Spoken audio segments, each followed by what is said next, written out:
Everyone, this is Parveen सान from health and Sirsa. और आपको गुड न्यूज़ देने आया हूँ मैं आप कि वीज़ा ट्रेंड क्या चल रहे हैं। वीज़ा ट्रेंड चल रहे हैं कि वीज़ाज़ आ रहे हैं जिन डॉक्यूमेंट्स में प्रॉब्लम नहीं है उनको किसी भी तरह की कोई प्रॉब्लम नहीं है। मेरे दो स्टूडेंट्स अभी इसी मंथ मार्च के अंदर, एक 10th मार्च को और एक 11th मार्च को ऑस्ट्रेलिया लैंड कर चुके हैं और सेफली निकल चुके हैं जी उधर, क्योंकि उनके डॉक्यूमेंट्स में किसी भी तरह की प्रॉब्लम नहीं थी। जिन बच्चों के डॉक्यूमेंट्स में प्रॉब्लम है उन बच्चों के लिए अभी भी ऑस्ट्रेलिया के अंदर प्रॉब्लम वाली बात है। अब वीज़ा का ट्रेंड क्या चल रहा है, वीज़ा डिले क्यों हो रहे हैं और क्यों लोगों की जीटी वगैरह क्लियर नहीं हो रही।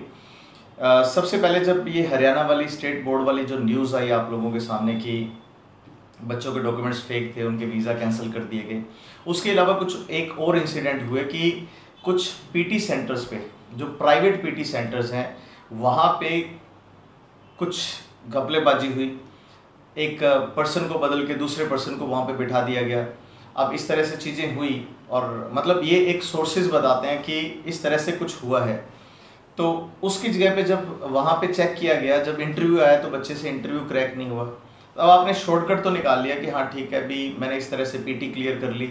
और बहुत सारे ऐसे बच्चे भी होते हैं जिनका 60-65 के आसपास स्कोर होता है पीटी के अंदर, लेकिन they don't know how to speak in English. अब जब से ये हरियाणा स्टेट बोर्ड का जो थोड़ा पंगा पड़ा है, जो गुजरात जो है वो हरियाणा से भी कहते हैं कि आगे हैं फेक डॉक्यूमेंट्स के मामले में। इस टाइम जो न्यूज़ आई है जिसके अंदर इंटरव्यू है वो थोड़े से ज़्यादा और अच्छे तरीके से बच्चे से, अब बच्चे को इंटरव्यू में पूछा जा रहा है कि वाई आर गोइंग देयर, अब बच्चे को रिप्लाई नहीं आ रहा। तो इंटरव्यू जो है वो बहुत ज़्यादा मतलब ज़रूरी है। आपका डिले होने के पीछे मेन और प्राइम जो रीज़न है वो यही रीज़न है कि बच्चे को नॉलेज नहीं है। पहले ये था कि एकदम ऑस्ट्रेलिया ने खोल दिया, कुछ मर्जी लगाओ ऑस्ट्रेलिया ने, तो अब लेना ही लेना है, ऑस्ट्रेलिया पागल हो गया है, ऑस्ट्रेलिया पागल हो गया मतलब ऑस्ट्रेलिया ने पागल कर दिया है। आप जेन्युइनली एक ऐसे कैंडिडेट हैं जिसको आपको इंटरव्यू का प्रिपरेशन करना पड़ेगा और सारी रिस्पॉन्सिबिलिटी यूनिवर्सिटी पे डाल दी है। और यूनिवर्सिटी जो है, ऑब्वियस सी बात है, अपनी रिस्पॉन्सिबिलिटी और अकाउंटेबिलिटी को लेके ऑस्ट्रेलिया बहुत सीरियस रहता है हमेशा। तो उन्होंने हर बच्चे को इस टाइम जो है बहुत अच्छे तरीके से क्वेश्चनिंग करनी है। तो आप इंटरव्यू के लिए प्रिपेयर करो और वीज़ा जो है वो आ रहे हैं, इसके अंदर कोई इफ़ बट वाली बात नहीं है। फिर बात आती है इस फंड की।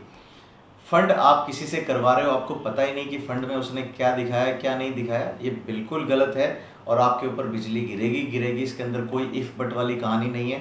अगर कोई कंसल्टेंट आपको बोलता है कि नहीं हमारे फलाने बच्चे चले गए, पहले भी ऐसे जाता रहा, तो आपको बता दूं वो चीज़ें और थी, अब चीज़ें और है। सो वीज़ा आ रहे हैं, ये माइंड के अंदर रखना। जिनका डिले हो रहा है उनको टेंशन लेने की ज़रूरत नहीं है, बिल्कुल ज़रूरत नहीं है टेंशन लेने की। डिले हो सकता है लेकिन आपके अगर डॉक्यूमेंट्स और सारी चीज़ें ठीक है तो आपका वीज़ा 101% आएगा जी उसके अंदर। So thank you very much, all the very best.